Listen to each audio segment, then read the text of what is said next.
You're listening to the Business Communicators. Joining us now on the Business Communicators is Tonia Ries, the Global Executive Director of Intellectual Property at Edelman, where she leads the firm's annual efforts of the Trust Barometer, which is just a report that I absolutely love. And throughout her 25-year career, she has built up a world-class reputation as an expert in marketing, research, strategy, and media. Tonia, thank you so much for joining us on the podcast this week. I'm so glad to be here. Thank you, Austin. Well, as I alluded to just a few moments ago, I'm a huge fan of the Edelman Trust Barometer, so much so that when I used to host a sports and politics podcast, we actually discussed it. So it's not just business communications that I think it's relevant for. I think it's relevant for really just Americans and citizens, just to kind of get a pulse on what's going on. And I like to consider it the holy grail. And I just want to say kudos to you and your team for putting this out on an annual basis, especially with such a tumultuous 2020 with the pandemic, the election, and just everything going on. So before we dive into the data and the report, can you kind of walk us through the process that your team undertakes to develop and source the content on an annual basis?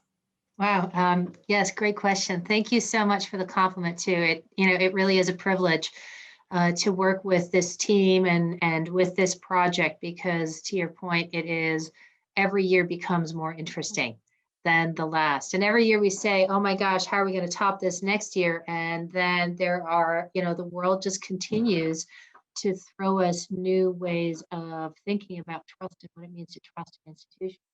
The whole process starts, it really is a year-round process, right? Because the conversations we're having with people are happening year-round. And we, in the last year especially, moved from having there's a big annual report that comes out in January, which we continue to do. And then we've historically done a second report looking at trust in the brand and consumer space in the June timeframe. And then last year, there were so many things happening in the world that we ended up doing 12 special reports on top of everything to key. And so it's really become a year-round dialogue and conversation to understand what is happening with institutions and how are they, withstanding all of these stresses that are being put on the relationship that people have with institutions. For the main trust barometer, we developed the questionnaire over the summer. And it starts with a series of conversations with clients, with external advisors, and internally at Edelman around, what are the big themes that are playing out, and how do we once a year take a step back and take a bigger lens to help us understand what is happening in the world, and that might give us some forward-looking sense of where things are going, right? What are the questions that we want to ask to understand where the world is going? Because Right. trust really is a forward-looking phenomenon, right? That tells us, how are you going to behave in the future? So we get a lot of great input from a lot of great people, and then do the fielding over the fall, and have our war room over the holidays. It's like, what did Santa bring this year? So I think when most people are kind of winding down, for the holidays, going to visiting family, that's when you really ramp it up. And I think the effort shows of just the work that you and Edelman put out on an annual basis. Again, I think it's must-read material for all communications, all business professionals, really, each January. But you mentioned that you do 12 last year. You did 12 different reports, on topical issues that were impacting, our society. And for full transparency, we are recording this episode on Thursday, January 28th. And for the last 48 hours prior to recording, the stock market has just gone absolutely insane with, so many people, turning to Reddit and deciding to do short squeezes on GameStop, AMC. And then on Thursday morning, Robinhood decided to essentially not allow retail investors to buy stocks. And there's a lot of animosity right now towards Wall Street, towards hedge funds, towards Robinhood for cutting off access to the markets, really, for the everyday consumer. And I know we've seen, distrust in the financial institutions in past years. How do you think this kind of weighs into that moving forward? Wow. There is so much in that question. It truly is a classic story of what is the power balance, right? And people coming together to identify an injustice and an imbalance in the system, or what is perceived to be an imbalance in the system, right? And that's what's really fueling the emotion around it. We see that over and over these days on these digital platforms, right? That there is a double-edged sword that happens, right? Where on the one hand, we're sticking it to the man, right? We're addressing a wrong, and these hedge fund guys have all the power, right? And because we can come together on these platforms, we can address that and make things more just. But then the system so quickly also overreacts to where, now, wait a minute, now you have to be a Reddit user to figure out how to game the system, right? And so there's a massive question there in who invests you with the authority to set the rules, right? And what is the appropriate response that any of the institutions involved, be it the financial community, the technology platform, the users, right? The companies are involved, and even now government regulators who I understand the phones are ringing off the wall, right? What is the appropriate response to, clearly there's been a system failure identified, right? But then who gets to set the rules? And that really is a question of, which institution do you trust? So I don't know that I have a lot of answers for you, because I'm not an expert in the financial industry, Right. but and what I will say to anyone listening is my personal belief: it is never a good thing to base your investment strategies on emotion, right? So whether this, if you are looking to get rich quick or make a buck, do it with money you can afford to lose. Absolutely. Yeah, but it really is a trust story. Sorry, I had to change my background for that. I think you touched on a real interesting point about the trust and Wall Street versus the common person. Along those lines, is there's a name for it called short squeezing that's been around forever. It's just now that, and we've talked about it in this podcast, about how the technology is getting cheaper and cheaper, so the everyday person can jump in there and play, for lack of a better statement. So on that note, how does the trust barometer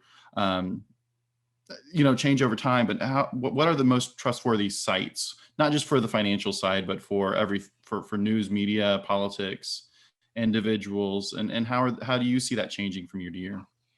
Yeah, I think this is really the big question that continues to keep trust so interesting and relative in our times, right? The Trust Barometer has been around for 21 years, which means that we've been around longer than Twitter, and longer than social media platforms, and longer than the internet. And it was launched at a time when there was still really no choice other than to put your trust in institutions and authority figures, that they had both access to information as well as the ability to, make decisions about doing what is the right thing to do with that information, right? And then now we've democratized access, we've democratized information. And so the question of, what is the implication of that still continues to resonate.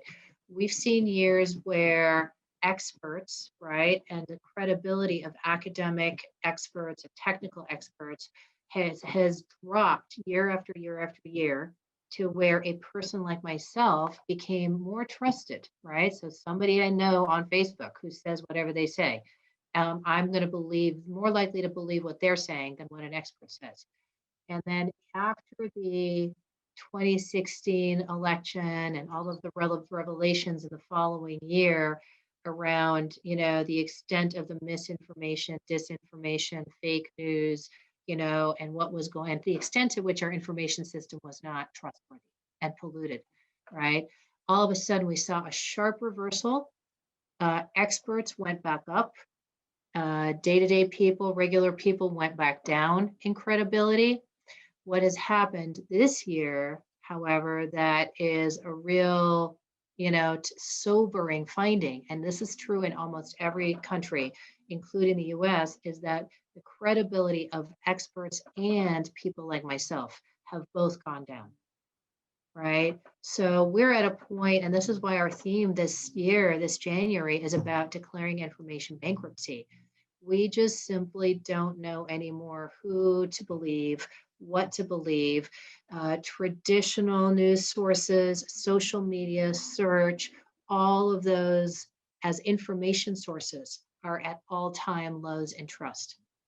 And what makes it even worse is that the majority of people, something like 57, 58% agree, believe that government leaders and business leaders both, and journalists too, right? So journalists, government, business leaders are all deliberately spreading misinformation and lies to advance their agenda. So we have a trust problem. And, I think, how we get through that and how we navigate that reality that we've sort of all, that corner we backed our way into, is really what we mean when we say emerging. It's time to declare bankruptcy and come up with a new plan, of how we're going to communicate, how we're going to differentiate truth from lie and fact from fiction, and who we're going to trust and how we're going to make decisions about, are these people really Robin Hood, and whose interest do they really have in mind? And is that really a better way to run the market? Or, is there maybe something in between that addresses some of the justice but doesn't go to an extreme, So, but how do we even have that dialogue if we can't agree on a set of facts? Right. So it's a big challenge moving forward, but we think that, podcasts like yours, but also that really business, and that's the other big headline from the findings this year, is the extent to which people are holding brands and businesses accountable, and this is back to how is the financial industry sector going to handle this situation so that not just the 100,000, people on Reddit, but all of their customers, right, feel that the industry is behaving in a way that is responsible and does keep things as open and transparent as possible, keeps the promises it has made to everybody, and collaborates and partners with government in an appropriate way, right? The financial industry has done a lot of work to climb back from the shocking loss of trust it deservedly had as a result of the Great Recession. Right. Right. And it's actually since then, it's still at the bottom of the list in terms of industry sector trust, but it has been a steady climb back to where, they're kind of in that neutral, ready to earn their way back to trust. And so how over the next week or so, the sector responds, I think, is going to be very telling. I was really interested in, first of all, thank you for coming and joining us. But one of the things I'm interested in is with regards to the barometer in the people that are surveyed. Is it also a range of folks, whether it's age, whether it's cultural groups, ethnic groups, based on what they're telling you in terms of what their trust factor is or what their distrust factor is, and how does that play into the results that you get? That's a great question, right? So the Trust Barometer is a global study. This year we surveyed in 28 countries. In each country, we collect data from a minimum of 1,100 respondents, and the sample is weighted to be representative of each country by region, by age, and by income. In addition, in the US in particular, it's actually in two countries, in the US, multiple, US, UK, the UAE, and I believe, and don't quote me on this one, but possibly in South Africa as well. I'd have to look that up, but in the US for sure, let's talk about that because I know that one for sure. In the US, we also weight the data to ensure it's representative across race and ethnicity. And we oversample to be able to make sure we can look at, the Black community, the Latinx, Hispanic community, Asian Americans, as well as whites. So we can cut the data in all kinds of ways. Um, the biggest, there are a number of ways we see some very, very deep divides in trust. And one of the ways we look at the data is we look at it by what we call our informed public sample. These are people who are college educated, top quartile of income, right? So more affluent, and they over-index on consumption of business and public policy information, representing about 17% of the total population in the US. And when we look at the trust level for that population versus the other 85%, there's almost a 11-point difference globally. Wow. And a double-digit difference in almost every country that we survey, right? It is just, and we've been tracking this now for 4 or 5 years. Really first saw it in like 2016 timeframe. Did a whole report, and we've just watched it get more widespread around the world and deeper and deeper and deeper. And so that divide is something that I think is really concerning, because it goes back to speaking about that sense that, the system is not fair. It's not giving some people are getting rich in the stock market and other people are standing in food lines. And what the heck is going on, and where's the middle class in this, all right? So very much related to income, but more than income even, it's about your sense of, do you have a fair shot at a better future, right, from wherever you are. The other place in the US, of course, we see huge divides is political, right? We look at the data this year based on who did you vote for, and it just couldn't be more different. I think there's something like a 40-point difference in terms of trust in the media between Biden voters and Trump voters, right? Trump voters basically do not trust anybody. Business is like in neutral. Everything went down.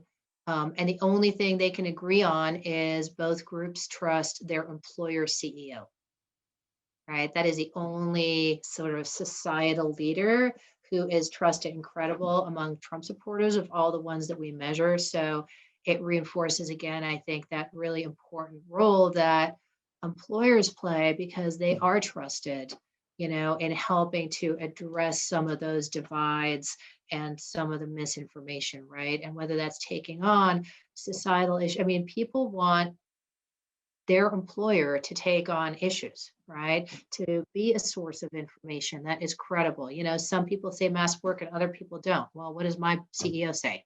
Right? They're going to follow that lead, right? And of course, educating people about vaccines right now is so important, right? And we think it's really about educating, not mandating, and helping people understand, because there are real fears that, are legitimate fears based on legitimate history about what's happened to certain communities in the past. So those need to be talked about, right? And it needs to be a two-way conversation. And of course, the whole conversation and the action around the actions that we still have to take around equity and inclusion, have got to be top of mind as well, because I think they go hand in hand. So, we sort of have this interlocking triangle of issues that all affect each other in the US right now. And we really believe that the employer has a huge amount of influence right now, that can help to stabilize things and move things in a good direction.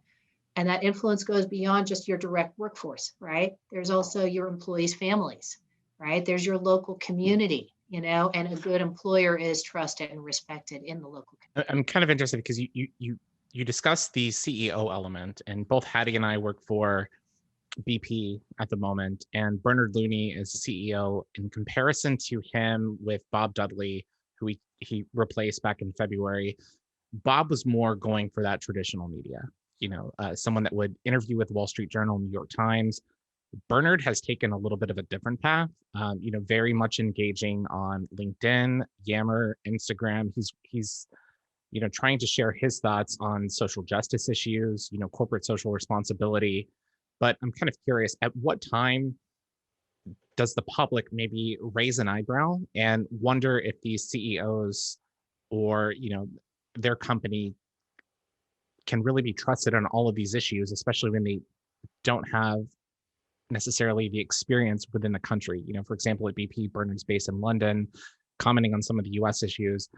Just curious on your take with that. How do you kind of balance that level to ensure that you can be, I don't know, I guess fair and talk about these issues while being credible?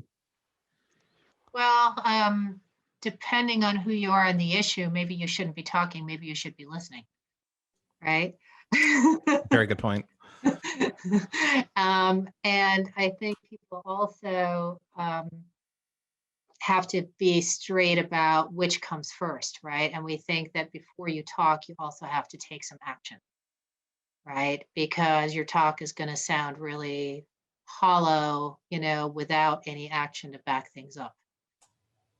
So there's a lot of considerations, right? This is not an easy thing. It's not an easy thing for a CEO, or anybody who wants to call themselves a leader to navigate, right? Because you do have a lot of stakeholders and a lot of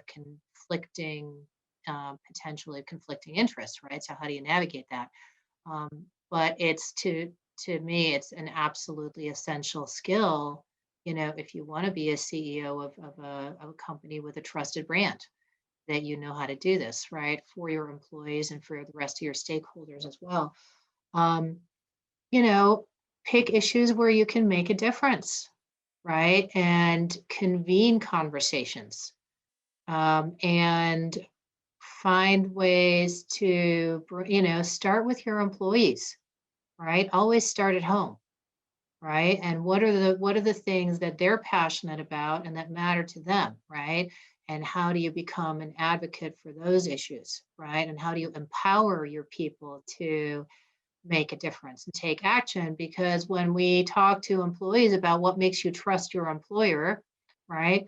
It's not just I entrust my employer because I know them and they pay my paycheck every day, but also because I have a voice there, right? Those are the really trusted employers, is where people feel like my employer makes me into something that is a bigger sense of gives me more power and makes me use the power that I have in a way that has purpose and meaning, and that bonds me together with others for action.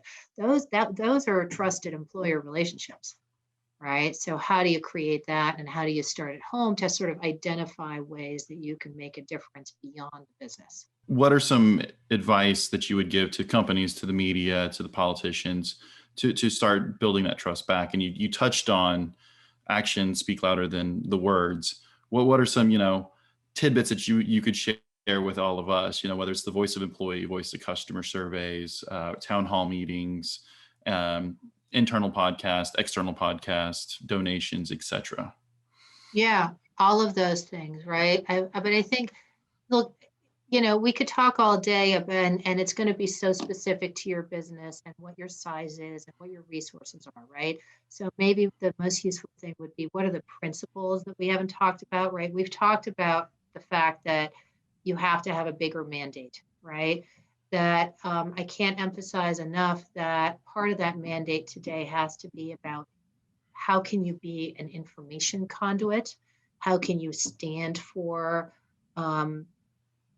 being a guardian of information quality? That right now is the number one biggest trust builder for business. But at the same time that you stand up for the facts, make sure you're acting out of a place of empathy, right? That you're addressing people's fears, that you're making sure they know you hear them, right? So this is a new role for business to play. And I think it goes beyond being a good communicator, right? It's almost this part of the role you play in society. And so that's a new muscle, and it's going to feel uncomfortable, right? But the other thing to remember is you don't have to do it on your own, right? It's actually, in fact, it's important to partner not just with the community and with stakeholders, but, find the right NGO that can help you, right? Find the right local government agency that you can approach out of a sense of partnership to say, hey, you know what? How can we actually work together to get something done in the local community, right? And who are the people that can help you put it together, right? So you don't have to do this on your own. Again, we've got Tonia Ries on the Business Communicators podcast, and Tonia, I really wish we weren't just coming up against the hour, because this has been just an absolutely fascinating conversation, and I know that all three of us nerd out on data analytics and how it relates to communications. So we're so thankful for your time today. But for Happy to come back sometime. Yeah, we will definitely take you up on that offer, and we are recording right now, so we have it on the record that that you're going to be back. So we will hold you to it. But for our listeners out there that maybe want to learn a little bit more about the Trust Barometer, or even follow you on social media, because I think you offer amazing insights on Twitter, what is the best way for them to follow you and learn more? Sure. Yeah. Happy to hear from anybody. We take questions, and sometimes we have answers. You can find me on Twitter at Tonia_Ries, TONIA _RIES. And my email address is really easy too. It's my, Tonia.Ries@Edelman.com.